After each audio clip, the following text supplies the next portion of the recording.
আসসালামু আলাইকুম ভাই, আমি ডাক্তার তামারা আরা।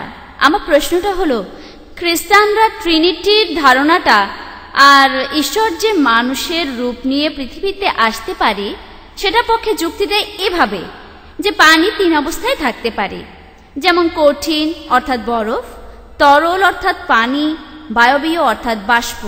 তারপরও এর সবগুলোই হলো পানি। আর একজন মানুষ একই সাথে একজন বাবা, একজন ভাই আর একজন ব্যবসায়ীও হতে পারে।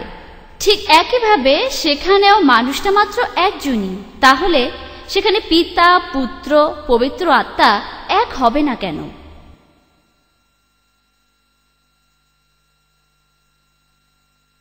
বোন, আপনি প্রশ্ন করলেন ট্রিনিটির ব্যাপারে, খ্রিস্টানরা যে ট্রিনিটিতে বিশ্বাস করে, পিতা, পুত্র, পবিত্র আত্মা। আগের প্রশ্নটাতে প্রমাণ দেখিয়েছি যে বাইবেলে যীশুখ্রিস্ট নিজে কখনো ট্রিনিটির কথা বলেননি। আপনি এখানে উদাহরণ দিচ্ছেন, যুক্তিটা দিয়ে বোঝাতে চাচ্ছেন আর প্রশ্ন করছেন যে পানি থাকতে পারে তিনটি অবস্থায়, কঠিন, তরল আর বায়বীয়, অর্থাৎ বরফ, পানি আর বাষ্প। পানি যখন তিন অবস্থায় থাকতে পারে, ঈশ্বর কেন থাকতে পারবেন না? একইভাবে খ্রিস্টান মিশনারিরা এই কথাটা বলেন যে মহান স্রষ্টা তিন অবস্থাতেই থাকতে পারেন, পিতা, পুত্র আর পবিত্র আত্মা। যদি ভালো করে দেখেন, আমি মানলাম পানি তিন অবস্থায় থাকতে পারে, কঠিন, তরল, বায়বীয়। কিন্তু আপনাকে বুঝতে হবে যে পানি যখন এই তিন অবস্থাতে থাকে, কঠিন, তরল, বায়বীয়, অর্থাৎ বরফ, পানি আর বাষ্প, এই তিন অবস্থাতেই পানির উপাদানগুলো একই থাকে, H2O। এটা যখন বরফ থাকে তখনও এটার উপাদান থাকে H2O, যখন এটা পানি তখনও H2O, যখন এটা বাষ্প তখনও H2O। এটা বরফ হোক, এটা পানি হোক আর বাষ্পই হোক, উপাদান H2O। এটা খুবই ইম্পর্টেন্ট। এবার আসুন ট্রিনিটিকে এর সাথে মিলিয়ে দেখি। পিতা, পুত্র, পবিত্র আত্মা, এই তিন অবস্থায় আপনি বললেন তর্কের খাতিরে মেনে নিলাম, কিন্তু এই তিনটা জিনিস যা দিয়ে বানানো হয়েছে, পিতা, পুত্র অর্থাৎ যীশুখ্রিস্ট, ঈসা মসীহ আর পবিত্র আত্মা কি এক? আমরা খুব ভালো করে জানি যে মানুষের শরীরে রক্তমাংস থাকে, কোন আত্মা আর ঈশ্বরের রক্তমাংসী শরীর থাকে না। মানুষের খাওয়ার দরকার হয়, মহান সৃষ্টিকর্তার খাওয়ার প্রয়োজন হয় না।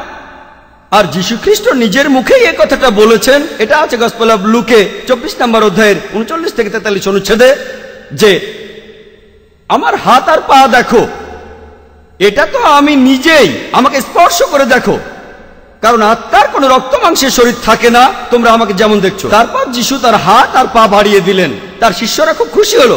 তিনি কি বোঝাচ্ছেন?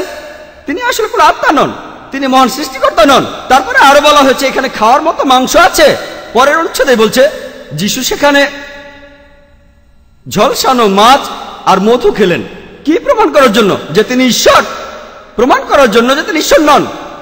যীশুখ্রিস্ট নিজেই বলেছেন আত্মার রক্ত মাংসের শরীর থাকে না, যেমন আমার আছে। এটাই বোঝাতে যে তিনি আত্মা নন, তিনি সৃষ্টিকর্তা নন। দ্বিতীয় উদাহরণটা নিয়ে বলি।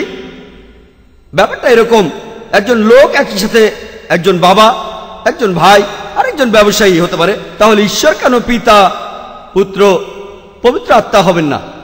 এটা খুব ভালো উদাহরণ। আমিও একমত যে একজন লোক কারো বাবা হতে পারে, কারো ভাই হতে পারে, একই সাথে একজন ব্যবসায়ীও হতে পারে। এখানে যারা আছেন তাদের অনেকেই কারো বাবা, কারো ভাই, একই সাথে একজন ব্যবসায়ীও। কিন্তু মনে করেন সেই লোকটার বোন একটা গোপন কথা তার ভাইকে বলল, তাহলে কিন্তু লোকটার বাবা আর ব্যবসায়ী সত্তা সেও কথাটি জানবে, কারণ তারা আসলে মানুষ। যদি তার বোন তার কাছে কোনো গোপন কথা বলে, যে একই সাথে বাবা আর ব্যবসায়ী ভাই যখন কথাটা জানবে, তখন সেই লোকটার ভেতরের বাবা সত্তা আর ভেতরের ব্যবসায়ী সত্তাটা সেই গোপন কথা জানবে। কিন্তু আপনারা বাইবেলে দেখবেন, এটা আছে গসপেল অফ মার্ক 13 নম্বর অধ্যায়ের 32 নম্বর অনুচ্ছেদে বলা হয়েছে সেই দিনের কথা, সেই সময়ের কথা কোনো মানুষ জানে না, কেউ না, এমনকি স্বর্গের দেবদূতরাও জানে না, ঈশ্বরের পুত্রও জানে না, শুধু পিতাই এটা জানেন। সেই দিনের কথা আর কেউ জানে না। যীশুখ্রিস্ট বলছেন শুধু পিতা বাদে দেবদূতরা জানবেন না, তিনিও জানবেন না। যদি পিতা অর্থাৎ মহান সৃষ্টিকর্তা এবং যীশুখ্রিস্ট একই ব্যক্তি হয়ে থাকেন, তাহলে মহান ঈশ্বর যে ব্যাপারে জানেন, যীশুখ্রিস্টেরও সেই ব্যাপারে জ্ঞান থাকবে।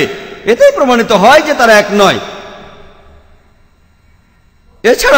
এছাড়াও যদি ভাই মারা যায়, তার বাবা আর ব্যবসায়ী সত্তা মারা যাবে। যদি ভাই মারা যায় তার সব সত্যই মারা যাবে। আর বাইবেল আমাদের বলে যে যীশু খ্রিস্ট, খ্রিস্টানরাও বলে তিনি ক্রুশে মারা গেছেন। তার মানে কি বলতে যাচ্ছেন? মহান সৃষ্টিকর্তা আর পবিত্র আত্মা মারা গেছেন।